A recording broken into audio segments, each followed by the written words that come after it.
Olá, você que nos acompanha aqui na Sociedade Bíblica do Brasil. Uma alegria poder voltar a conversar com você hoje no programa Impressões. Nós temos hoje um convidado muito especial, o pastor, professor, doutor Jonas Madureira. Acertei seu nome. Muito, com certeza. Na mosca. Tudo bem contigo? Tudo bom, reverendo. Um prazer enorme estar aqui. Que alegria, que Muito. alegria. Vamos conversar um pouquinho dessa sua visita que você fez Sim, com certeza. e vamos ver quais as suas impressões, além das impressões que você Muito viu bom. sendo feitas aí na Sociedade Bíblica. Você, no ministério pastoral, é conhecido, mas é mais talvez conhecido por ser professor de teologia, é Uhum, isso? uhum, também, também. E como foi que você resolveu ir para o pastorado? Como foi É. esse chamado na sua vida? Na verdade, como filho de pastor, a gente acaba já tendo uma visão do pastorado Uhum, de casa, né? uhum, Mas veio mesmo essa confirmação quando eu estudava no seminário. Ali com meus 17 anos, eu comecei a estudar a Bíblia de uma maneira diferente. Eu queria muito ensinar. Uma professora de escola bíblica dominical, ela disse assim para mim: Olha, eu acho que você tem talento para isso.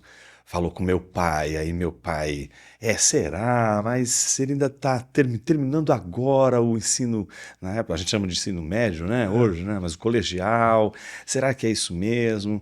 Aí ela me levou para o seminário, aí eu voltei animado, falei, pai, eu quero fazer seminário, eu quero estudar no seminário. Você tem certeza? Aí tenho, mas como é que você vai fazer para se virar com isso? Resumo da ópera, essa membro da igreja que me ensinou na escola bíblica dominical, não só me levou para o seminário, como durante os 4 anos investiu no seminário olha para que só. eu pudesse estudar teologia. E foi lá nesse contexto, reverendo, que eu fui participando de vários movimentos, né, de estágios e tudo. Uhum, Então, ter uma experiência em casa com o pastorado e a experiência do seminário com o ensino, com o estudo da Bíblia, com envolvimento também, o seminário que eu fiz foi um seminário que tinha um envolvimento muito forte com missões. uhum. Então, o contato com o trabalho missionário, sempre muito forte. Isso tudo foi me arrastando para o ministério de uma maneira tão forte que eu não consegui mais me ver fora do contexto de serviço pastoral na igreja. Então, dali em diante, foi uma viagem sem volta. É, interessante isso que você menciona.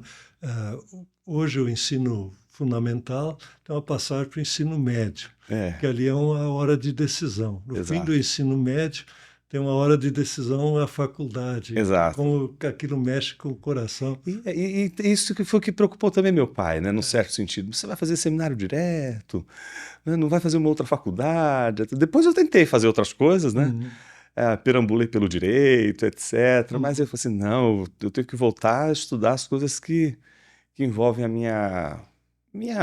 meu olhar para a Bíblia, para a isso, vida como um todo. E no fim das contas deu tudo certo. deu Eu tudo acredito que certo. sim.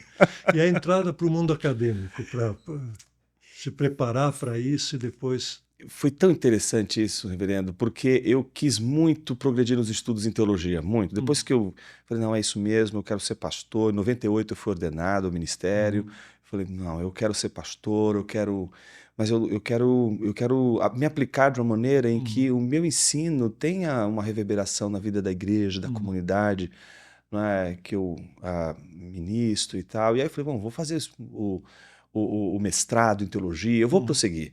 Só que naquela época não tinha essa coisa que a gente tem hoje de validação do curso de graduação. Então, Isso. minha graduação em teologia não era reconhecida pelo MEC. Uhum, Então, não tinha como eu dar prosseguimento aos estudos. uhum, Eu tinha que escolher uma faculdade para fazer uma faculdade que tivesse reconhecimento pelo MEC e etc. Daí prosseguisse.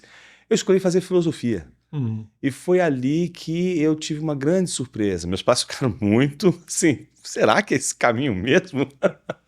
Mas foi tão curioso porque eu nunca me esqueço, no primeiro dia de aula, um professor de lógica deu aula para mim 4 semestres de lógica. Primeiro semestre ele deu filosofia da matemática estudando um filósofo chamado Gödel. tá falando lá para o Gödel ter essa coisa toda da prova da existência de Deus, etc. Ele começou o seminário dizendo assim: se você veio aqui nesse semestre achando que a gente não vai falar sobre Deus, a gente vai falar de Deus do começo ao fim. E eu falei assim, poxa, eu estou numa faculdade de filosofia e vou ouvir falar de Deus mais do que em outros contextos e tal. E aquilo me cativou, mostrou que a filosofia leva a Deus a sério, leva as questões relacionadas à fé a sério. Então aquilo lhe contribuiu muito, contribuiu muito. Então, quando eu terminei a graduação, aí eu já podia fazer o mestrado, né, em Claro. teologia. Mas aí eu falei, não, acho que eu vou seguir na filosofia mesmo. E fui seguindo. Né? Aí fiz toda a carreira em filosofia, mas sempre contemplando a relação com a teologia. Sempre fazendo um caminho, né, de diálogo com a teologia e fazendo da teologia o meu trabalho na igreja. Então, essas duas frentes, de certa forma, me ajudaram. A filosofia me ajudou a ter um olhar mais agudo, mais preciso, mais contemplativo das Escrituras, menos ingênuo.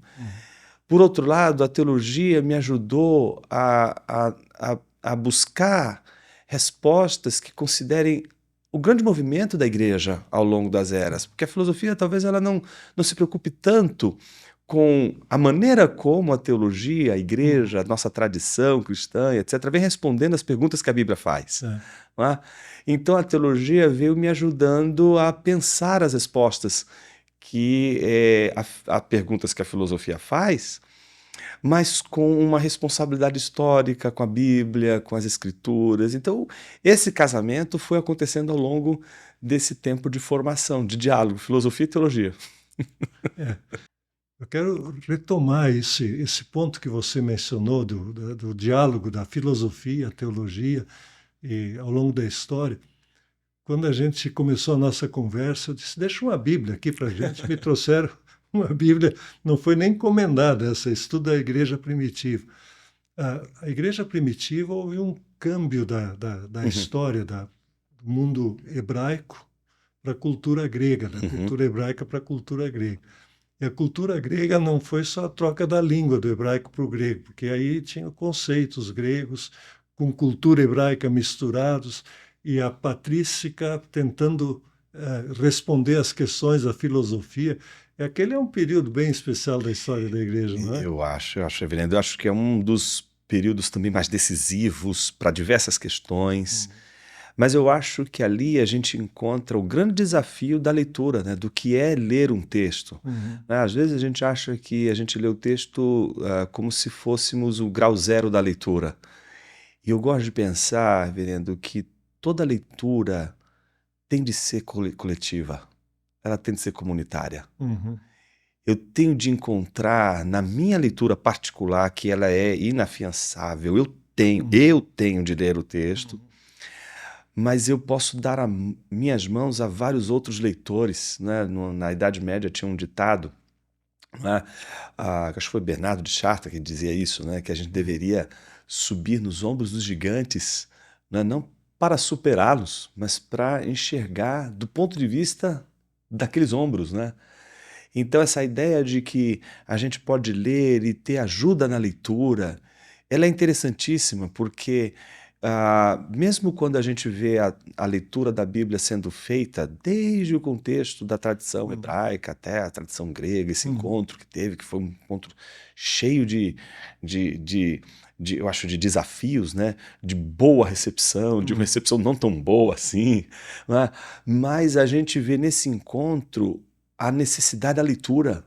A leitura está ali, a referência para pensar as coisas que a Bíblia fala está sempre no texto. Então, me parece que já na patrística, essa coisa toda, mesmo com o desafio das releituras e etc., o texto está ali como referência para a gente enfrentar ele e leva a gente a dar as mãos para ler, né?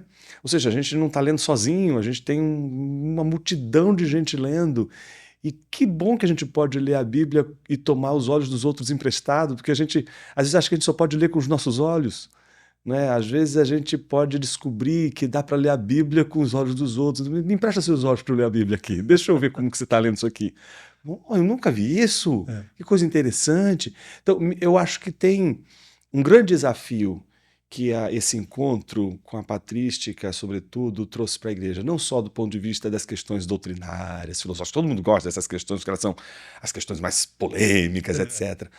Mas eles eram leitores, eles liam, eles também liam, estavam lidando com textos, e eu acho que recuperar a ideia de que estes primeiros pais que pensaram filosoficamente a fé, eles eram leitores, né? Então, filósofos liam a Bíblia, né? Liam. Então, isso é muito bom saber que, é, mesmo no contexto da filosofia, há leitores da Bíblia. Portanto, há um tipo de leitor da Bíblia que é o leitor filósofo, né? Esses dois tipos de leitura, leitura individual, que é importantíssima, mas também a leitura comunitária, que você Isso acho, mencionou. até hoje eu acho que isso é a grande riqueza. É, Qualquer pessoa que pegar o texto bíblico e ler sozinha, óbvio, vai se encantar com o texto, vai também lutar com o texto. A Bíblia não é um texto que não mexe com as pessoas, não. E eu acho que a beleza da Bíblia é porque ela traz a gente para a luta. A gente tem de verdade. lutar com aquele texto e às vezes a gente luta porque às vezes tem passagens que são de assim, de uma experiência tão incrível, outras que a gente olha, não, mas eu não consigo, como isso aqui? Eu acho que isso é o cativante da Bíblia, acho que isso explica por que que ela é de todos, o Ela é de livro todos. mais lido de toda a humanidade, né? Então, acho que É, essa coisa de você ter alguém junto para ler, de você poder ler tudo aquilo e eu não posso guardar isso comigo, eu preciso conversar com alguém sobre o que eu acabei de ler. E aí você, nessa comunidade de leitores, você poder compartilhar as leituras, aí você vê que o texto se move, né? A palavra tem vida, ela vai se movendo, né? Eu acho isso maravilhoso. essa coisa de ler com o auxílio dos outros. Tem uma história que Ah, eu vi de um sujeito que disse: hoje à noite eu vou em casa, vou vestir a minha melhor roupa, porque eu vou me encontrar com Aristóteles, o filósofo grego, e eu vou poder ouvir da sua lavra o que ele pensava sobre os assuntos. Esse encontro é muito especial para mim. Eu fico pensando na leitura da Bíblia, eu posso me encontrar com Moisés, eu posso me encontrar com o Davi, o rei Davi, eu posso me encontrar com Jesus, com o apóstolo Paulo. Eu devia pôr minha melhor roupa para me encontrar exato, com ele. isso é maravilhoso. E depois eu posso ler com os leitores deles também. Eu posso ler com Santo Agostinho, posso ler com Lutero, com São Tomás de Aquino, Exatamente. e aí vai, né? Que Isso, coisa isso eu acho bonita. tão bonito, porque é uma maneira de a gente perceber acho que é a ideia, né, de que os leitores da Bíblia, quando eles começam, se encantam com a Bíblia, como se eles fossem diferentes, mas estivessem no mesmo ventre. A Bíblia é o ventre É. desses leitores. E é isso que faz com que um leitor da Bíblia se encontre com outro leitor da Bíblia, mesmo que perspectivas diferentes, eles têm uma ligação com a Bíblia que faz com que eles percebam a força que aquele livro tem, o poder que aquele livro tem, que eu acho que é uma experiência que, quando a gente tem de leitura, e essa leitura é uma leitura de um livro que muda a vida da gente, não é só uma questão cerebral, é uma questão passional também, é uma questão É. de paixão, é uma questão de mexer com o coração. Por isso que eu acho que a ideia desses leitores que compartilham, eles estão no mesmo ventre, né? Porque eles foram forjados ali por aquele texto. Então, isso é maravilhoso. E um outro aspecto, eu acho que hoje se salienta muito, muito no mundo da leitura bíblica, essa leitura pública, ou seja, que eu leio com outras pessoas do meu contexto, inclusive, porque uma coisa que a gente aprende quando a gente entra no mundo editorial, eu escrevo um texto, o outro revisa, porque eu não vejo meus erros, Uhum. né? E na leitura do texto, eu não vejo que a minha interpretação pode ser melhorada, né? Mas o outro me ajuda a fazer. Essa leitura comunitária que você mencionou também é importante. Com certeza. Reverendo, eu tenho entendido, depois desse tempo todo, né, Hum, pastoreando, ensinando em seminário, que dentre as missões que cabem a um pastor, né, todas elas, né, uhum, eu entendo que a mais importante de todas elas É a missão que um pastor tem de fazer da sua membresia uma membresia biblicamente letrada. Ou seja, a missão do pastor mais nobre é tornar os seus membros bons leitores da Bíblia. E eu acho que quando a gente entende o papel do sermão, não como exibição de um conhecimento, mas uma maneira de pegar na mão de uma pessoa e dizer assim, vamos ler a Bíblia junto aqui, vamos aprender a ler a Bíblia junto. E, de certa forma, criar uma formação de leitores bíblicos, criando oportunidades para que os membros falem a eles mesmos sobre a Bíblia sem a sua intervenção. Para que eles se engajem na leitura da Bíblia. Se um pastor consegue fazer isso, ele vai ter a igreja mais bela deste planeta. As pessoas não precisam dele para se engajarem numa leitura da Bíblia.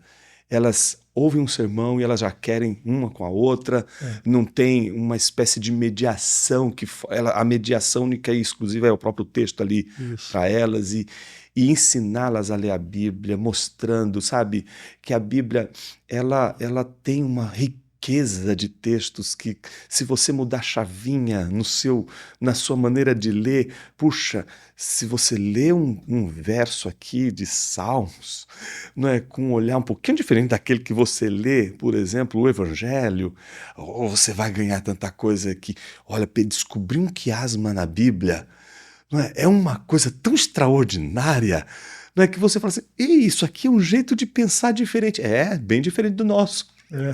E olha que ele não é bonito, ele não é só inteligível, eu não só entendo ele, você percebe que ele é bonito. É bonito o que ele está te mostrando, é belo. Ou seja, eu acho que a gente fazer a membresia ser leitora da Bíblia é não cair naquele racionalismo de usar a Bíblia como um mero documento para provar a doutrina. É claro que a Bíblia é fundamento para a doutrina, mas fazer com que as pessoas entendam que a leitura da Bíblia modela nosso imaginário. A gente, é como o senhor acabou de dizer, né? A gente pode sentar com Moisés, com Davi, com Paulo, com Pedro. Que coisa maravilhosa. Então você criar, sabe, usar a imaginação. Eu sempre gosto de pensar que é muito mais interessante você forjar a sua imagem que você receber uma imagem pronta. Mas quando a gente recebe uma imagem pronta, eu acho lindo também, eu acho maravilhoso, acho incrível, vitrais que narram a história da Bíblia, acho tudo isso incrível. Mas eu fico imaginando, não é, como também isto não deveria nos impedir de nós mesmos formarmos as nossas próprias imagens, sermos nós mesmos construtores dessa imagem. Eu nunca me esqueço, eu li O Senhor dos Anéis antes de assistir o filme. Quando eu vi o Frodo do filme, eu disse, não, esse não é o meu Frodo é diferente. Não é bonito, né? Não é. Então, eu acho que a Bíblia ela tem esse mesmo recurso. E a gente, às vezes, fica inibido de ver a beleza das coisas, a beleza da construção. E veja, é claro que a gente vai lidar com textos que às vezes não são tão, do ponto de vista literário, tão assim bem elaborados, né? Você não vai comparar a Bíblia, às vezes, trechos da Bíblia com a Eneida, né? Você vai ter ali, né, situações que são mais, às vezes, até grotescas. Mas isso não tem, a beleza não está apenas numa construção altamente refinada. Ela está também no conteúdo, na imagem que ela oferece para você. Então, é como o C.S. Lewis uma vez disse, né? Eu trocaria qualquer professor da Universidade de Heidelberg, né, especialista em filologia, por exemplo, Solon ou qualquer outro desses dramaturgos, poetas gregos do sétimo século, por um ateniense bem estúpido. Porque se eu conversasse com ele, eu saberia que eu estava conversando exatamente com um grego e como ele iria me falar, por exemplo, de Antígona, da tragédia de Antígona. Ele ia me dizer aquela história de uma maneira muito mais interessante do que, às vezes, a gente poderia encontrar num estudo que é tão refinado, que... Uma releitura. É, uma releitura, exato, exato. Você falando, eu me lembrei de uma coisa que a gente fala muito aqui na Sociedade Bíblica. Verdade, Sociedade Bíblica é uma tradução do inglês mal feita. Hum, Era Bible Society, hum, né? Então é a Sociedade da Bíblia. Não é, bíblica é a doutrina, uhum. Ah, sim. não é a sociedade. Então, essa sociedade da Bíblia, o mesmo ventre que nos é, né? Eu costumo brincar aqui dizendo, aqui a gente é da Sociedade da Bíblia, que é uma organização Uhum, para que toda a sociedade seja da Bíblia. uhum. Exato, exato. Quer dizer, coloca isso para toda a sociedade, porque não é uma coisa nossa, é da sociedade da Bíblia. Não, E é, e veja o que seria, por exemplo, de um Machado de Assis sem a Bíblia. Não é? A é, gente fica falando da nossa própria cultura, não é? Dos nossos cânones literários. Os nossos cânones literários, eles conheciam a Bíblia, conhecia, não é? conhecia. E deixam essa leitura que eles faziam da Bíblia resvalar na sua produção literária. Como entender Esaú Jacó sem a Bíblia? É. Tem uma organização que não tem nada a ver com a Bíblia, que é uma de defesa do meio ambiente. Ela fez em Amsterdã, na Holanda, queria provocar um impacto para aquela sociedade lá, começar a cuidar do meio ambiente. E eles botaram no centrão de Amsterdã uma arca de Noé. Acharam a melhor expressão para cuidar do meio ambiente, né? Todas as espécies juntas, né? Preservadas. Olha E que a imagem, o imaginário está ali, né? está ali. Né? Então, às vezes a gente acha que a Bíblia não tem nada a ver com alguns problemas de hoje em dia e ela, Com certeza. ela, ela nos traz uma mensagem tão bonita. Tem um livro que você escreveu, Uhum, Inteligência Humilhada. uhum. Fala um pouco desse livro e o que mensagem você queria trazer com inteligência Sim, humilhada. sim. Eu quis resolver um problema pessoal ali. E engraçado que eu escrevi esse livro para seminaristas, pastor. Foi para seminaristas. Eu queria dizer assim, o que que um seminarista deveriam falar para ele antes dele começar os estudos dele, Hum, não é? Então, como é que eu poderia avisá-lo do que realmente importa agora, do que ele deveria de fato se preocupar agora? Então, eu escrevi pensando nesse público. O livro ele estourou a bolha aí, né? é, E hoje muita gente tem lido, não é?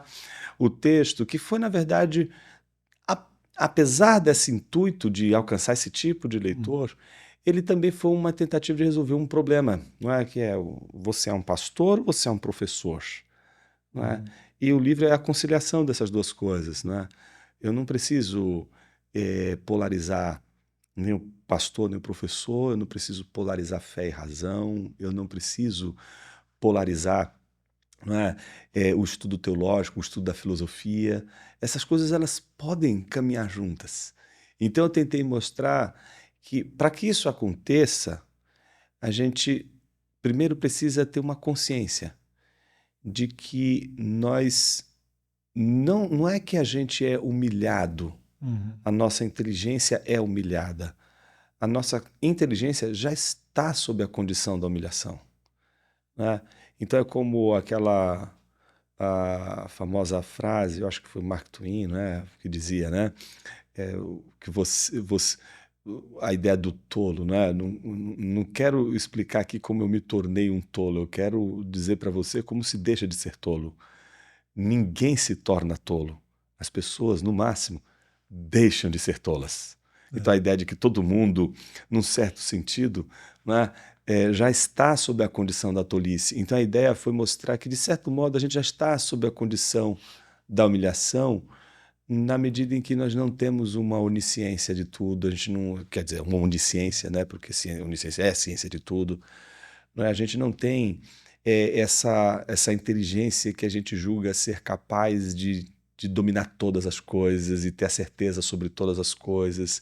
Então, o inteligência humilhada é um apelo ao reconhecimento de que nossa mente é insuficiente. E por ela ser insuficiente, algumas coisas ela consegue resolver bem, outras ela precisa de ajuda, porque sem essa ajuda ela não consegue chegar a esses conhecimentos. E eu tentei mostrar nesse livro que a teologia ela é uma disciplina que vai falar sobre essa ajuda, em questões que nós não conseguimos dar um passo a mais, porque a nossa razão ela bateu num teto ali. É. Então é a ideia de que, reconhecendo a nossa insuficiência, não é, que a gente pode, sabendo dela, dizer assim, puxa, eu ou me conformo com esse nada, ou eu aceito isso que me foi dado como um presente. Então eu entendo que a Bíblia, como palavra de Deus, é esse presente, para que a gente não fique no nada. E a humildade da gente em relação à Bíblia não é defeito, é virtude. Então, é exatamente, é isso que eu vejo. Eu não vejo como algo ruim, é pelo contrário, algo. Eu fico assim, ainda bem que é assim. Ainda bem que é assim. Mas que bacana. Vamos falar um pouco das suas impressões na sua visita hoje aqui na Ah, eu fiquei Sociedade Bíblica. encantado, eu fiquei encantado. É. Do começo ao fim, achei. Eu me interesso pela história não só da formação canônica da Uhum, Bíblia, essa coisa toda, mas da própria maneira como a Bíblia chega nas nossas mãos, né? uhum, Então, quando a gente estuda o seminário, né, desde a Reforma Protestante, com a invenção da imprensa, aquela uhum, coisa toda, a gente fica encantado com aquilo, né? uhum, Então, a gente vê, reverendo Eni, assim, aqueles homens com um olhar assim de tanto, que provoca na gente tanto orgulho, né? De, poxa, uhum, como pode ter uma pessoa assim tão corajosa, etc. E essa foi a impressão que eu tive hoje aqui entrando. Eu falei, uhum, puxa, tem gente corajosa ainda aqui, né? Vendo aquelas máquinas e vendo toda o movimento responsável, cuidadoso, não só no que diz respeito, sobretudo, às Escrituras, mas com a criação de Deus, com as coisas uhum, de Deus, né? Então eu fiquei muito impactado. Eu acho que se eu pudesse dizer o ponto alto uhum, da nossa jornada hoje aqui, que eu saio daqui, olha, assim, muito, mas muito impressionado, foi começar me perguntando, como é o processo para as pessoas lerem a Bíblia? uhum, E me encontrar numa sala em que estava se produzindo uma Bíblia para pessoas que não conseguem ver, que o transformou a ponta dos seus dedos em olhos. uhum, Como seria ler com a ponta dos dedos? Então, quando o senhor tirou uma daquelas lâminas e eu pude, né, eu me lembrei muito do meu colégio. No colégio, eu tive uma amiga que estudou comigo e a gente tinha dois alunos que eles eram cegos e a escola uhum, tinha, na época, toda uma assistência para eles. E tinha uma sala que era a do Braille. Então, ele tinha maquininha uhum, para anotar as aulas e nos intervalos a gente fazia companhia com eles lá na sala. Então, e éramos amigos desse rapaz, uhum. inclusive, que era cego. E aí, depois que a gente se formou, tá, nunca mais se viu. Eu me lembro de um dia que eu estava na igreja pregando e eu vi, era ela entrando. Só que ela estava cega. Ela não era, mas ela ficou. Uhum. E eu nunca me esqueço quando, depois que terminou o culto, ela me procurou e disse: Jonas, é você? Eu falei: sou eu. Então eu vim aqui porque eu descobri que você é pastor agora. Aí eu falei: eu vim aqui porque eu não consigo, eu só consigo lembrar da sua voz, mas não conseguia lembrar mais do seu rosto. Aí, posso pôr a mão no seu rosto? E ela, com os dedos, muito delicadamente, foi contornando, disse assim: agora eu me lembrei de você. E então, quando a gente estava ali naquela sala, reverendo, eu me lembrei de que ela pôde recuperar uma visão que ela teve com os dedos. E eu fiquei impressionado, porque vocês estão permitindo pessoas lerem com os dedos. Porque na ausência dos olhos, tem os dedos. Mas se o texto não está entregue para os dedos, não está traduzido para os dedos, como os dedos vão descobrir e passar ali e desvendar e tornar aquela comunidade uma comunidade leitora? Então eu fiquei muito feliz. Eu fiquei ali, eu achei. São tantas camadas ali, porque a gente quer ver, né? E a gente que lê a Bíblia com tanta facilidade, porque a gente pode ver. e a gente, naquela sala, naquele contexto todo, imaginar outros leitores que leem com os dedos, me fez ver o quanto a gente ainda tem muito trabalho pela frente. É, E eu acho que talvez até o trabalho de sensibilizar nosso coração para realidades que a gente nem imagina, né? Comunidades leitoras que a gente não conseguiu ainda nem sequer tangenciar uma conversa, uma troca, né? Então eu achei ali o grande ponto alto. Estou muito feliz, muito agradecido, né, de poder ter tido essa oportunidade. Eu acho que todo estudante de teologia, todo seminarista, todo aquele que está sendo formado na igreja por um pastor, para se tornar um pastor, deveria ter a oportunidade de ter essa experiência que eu tenho hoje. Que pena que eu não tive isso no meu é. início do ministério. Eu acho que teria outras coisas que eu faria na igreja só por causa dessa visão de hoje. Mas por causa de hoje, eu acho que ainda dá tempo de eu acertar algumas coisas lá na igreja, viu, reverendo? Tá bom. Quando você falou do cego, e da leitura comunitária, a gente tem um programa com cegos pelo Brasil afora. Hum, E a gente faz com eles uma roda de leitura, olha. né? É muito interessante essa experiência, onde eles começam lendo um texto bíblico, do Braille, né? E aí eles vão trocando experiências e vivências e vão se instruindo mutuamente, né? E vão crescendo no caminho deles, da vida, com relação a Deus, com relação a Jesus Cristo. E é muito interessante esse processo da leitura comunitária que eles fazem, que pode ser também aplicada a qualquer grupo dentro da igreja ou fora da igreja, leitura comunitária da Bíblia num escritório. Uhum. Eu vi num supermercado em Brasília que os funcionários tinham um horário de almoço Hum. e um grupo ia para debaixo de uma árvore, numa sombra, Nossa, fazer leitura bíblica em sensacional. conjunto. Então, esse tipo de vivência com a palavra de Deus é uma coisa sensacional, Uhum. né? É. Como ele altera a vida da pessoa. Como? E eu acho que é isso, né? É a tarefa de formar leitores. Não tem como se não tiver a Bíblia na mão, É, né? E a gente poder compartilhar, a gente poder conversar sobre o texto e essa coisa da leitura coletiva. Louvo a Deus pelo trabalho da Sociedade Bíblica do Brasil, né? E faço votos que vocês conquistem ainda mais espaços de leitores não imagináveis, é né? verdade. Aquele leitor, eu vejo vocês perseguindo, isso é muito bonito. Onde tem mais gente que possa ler e que não está podendo ler? Qual é o problema dessa pessoa? Por que ela não está conseguindo ler? Eu É. acho que esse é o grande desafio. Eu saio daqui muito, muito mesmo encorajado. Obrigado. Tem uma outra leitura que a mim me toca o coração também. Tem comunidades terapêuticas e pessoas que estão lutando contra a dependência química, né? O Uhum, uso de drogas para viver. Então, ali tem uma Bíblia, que é a Bíblia de Estudo Despertar, que tem notas para essa situação. É uma coisa impressionante. Quase sempre aquelas Bíblias ficam nesses lugares, ficam empilhadas, né? E o pessoal, na hora que quer, ele pode pegar e põe de uhum. volta lá e lê. É impressionante a avidez do pessoal para ler a Bíblia, Que coisa. para ajudar eles naquela luta deles contra uma coisa que os domina, Uhum, né?